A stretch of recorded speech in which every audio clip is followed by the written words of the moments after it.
Assalamualaikum warahmatullahi wabarakatuh. Bismillahirrahmanirrahim. Alhamdulillahirabbil alamin. Wassalatu wassalamu ala sayyidina Muhammadin wa ala alihi wa sahbihi ajmain. Amma ba'du. Saya Ade OO Taufik Rahman, guru PAI di SDN Hegasari, Kota Tasikmalaya.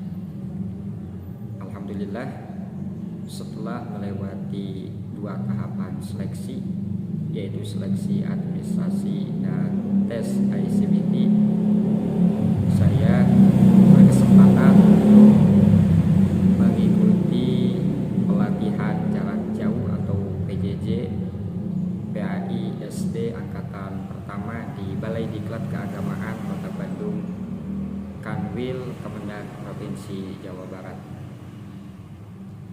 Dan pada kesempatan kali ini saya akan menyampaikan testimoni perihal kegiatan yang telah saya ikuti sejak tanggal 3 sampai tanggal 11 Juli 2023 kemarin.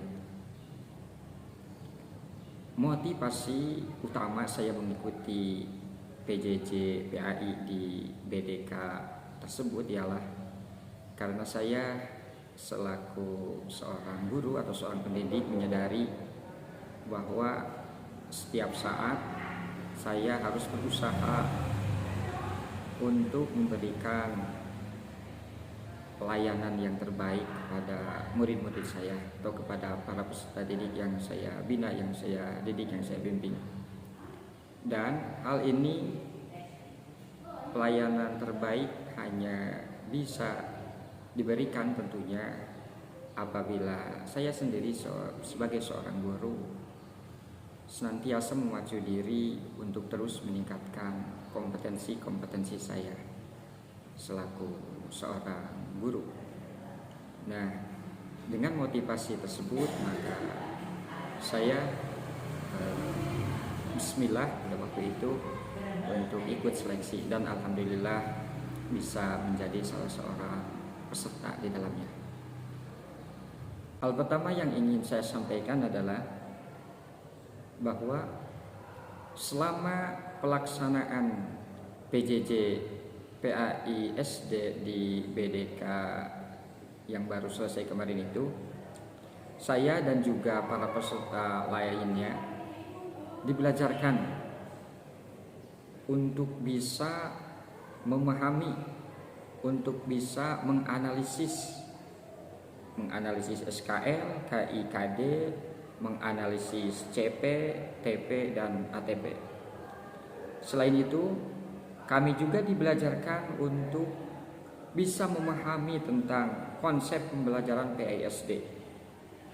Untuk selanjutnya, untuk dapat menentukan mana-mana yang termasuk materi esensial dan mana yang bukan termasuk.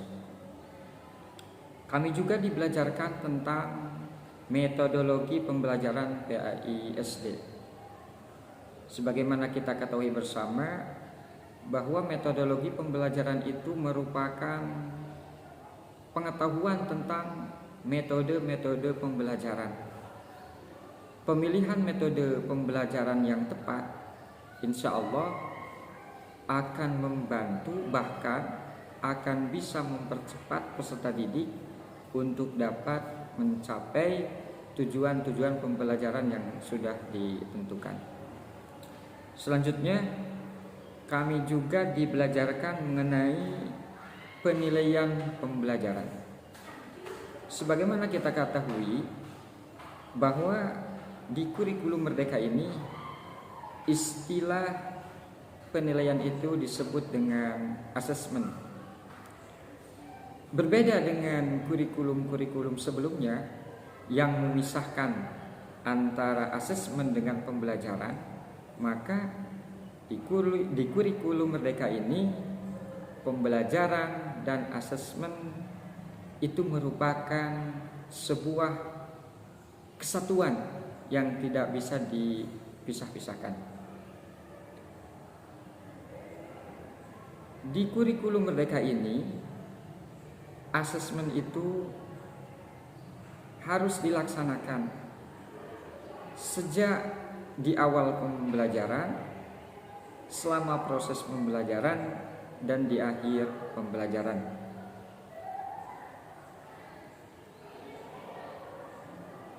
Lalu selanjutnya kami juga dilatihkan untuk bisa melakukan praktek pembelajaran.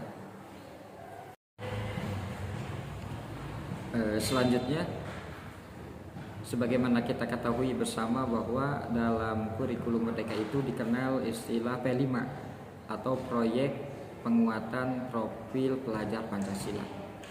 Nah, yang saya rasakan selama mengikuti PJJ kemarin itu bahwa para widyaiswara pun ya, baik secara langsung maupun tidak langsung telah melakukan hal demikian. Selama PJJ yang lebih dari 7 hari itu, kami semua dilatih ya kan, untuk mampu bernalar kritis, untuk mampu bersikap mandiri. Akan tetapi di lain sisi, di lain segi, kami pun dituntut untuk bisa bergotong royong, untuk bisa berkolaborasi dengan sesama peserta lainnya. Demikian pula kami pun dituntut untuk bisa berkreasi ya, untuk kreatif, yaitu lewat tugas akhir yang diberikan. Bagaimana kami diuji ya kreativitas kami dalam menyajikan misalnya praktik video praktik pembelajaran secara langsung. Untuk selanjutnya, jika dalam kurikulum Merdeka itu dikena dengan pendekatan pembelajaran diferensiasi, maka para widyaiswara pun yang saya rasakan betul-betul telah menerapkan pendekatan diferensiasi tersebut. Hal ini tercermin dari kebebasan yang kami peroleh dalam hal memilih tugas yang akan kami kerjakan. Artinya para widyaiswara tidak memaksa kami untuk melaksanakan tugas A dengan format begini, tidak. Tapi kami betul-betul merasakan adanya kebebasan. Misalnya dalam hal menganalisis SKL, KI atau KD, itu kan di kurikulum 2013. Akan tetapi para widyaiswara pun yang mempersilahkan kami seandainya di antara kami ada yang ingin mendalami analisis CP, TP, dan ATP yang ada di kurikulum Merdeka. Alhasil yang kami rasakan bahwa P5 kemudian pembelajaran dengan pendekatan diferensiasi telah dilakukan oleh para widyaiswara terhadap kami gitu. Dan pada kesempatan kali ini secara khusus saya akan menyebutkan 3 orang widyaiswara yang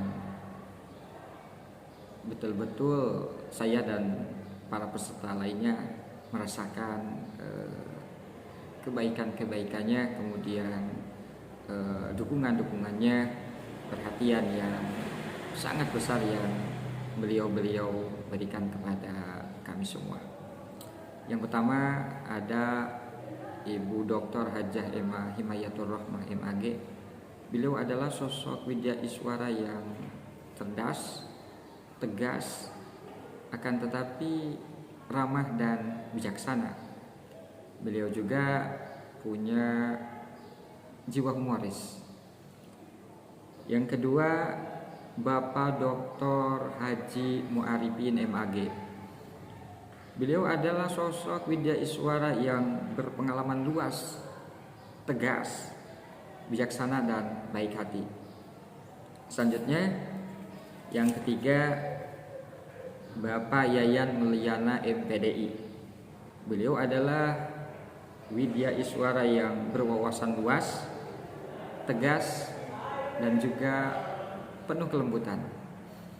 Terakhir, saya selaku alumni dari PJJ PAI Angkatan Pertama tahun 2023 ini menyampaikan sebuah harapan kepada pemerintah pusat, dalam hal ini kantor Kementerian Agama Republik Indonesia, agar terus-menerus meningkatkan dukungannya terhadap keberadaan Balai Diklat Keagamaan Kota Bandung ini. Dukungan dalam segala aspeknya, baik yang menyangkut pendanaan, sumber daya manusia, dan fasilitas-fasilitas lainnya. Selanjutnya, saya juga berharap kepada sesama teman peserta diklat bahwa tentunya kebersamaan kita itu jangan berhenti sampai di sini, akan tetapi seyogianya ada tindak lanjut, ada follow up dalam bentuk apapun ya, demi peningkatan kompetensi kita dan demi kebermanfaatannya agar bisa dirasakan oleh banyak orang lainnya. Dan sebagai penutup, seandainya saya dimintai untuk menyampaikan testimoni ini dalam satu kata, maka kata tersebut adalah menyenangkan. BDK Kota Bandung mantap. Sekian yang bisa saya sampaikan. Terima kasih. Assalamualaikum warahmatullahi wabarakatuh.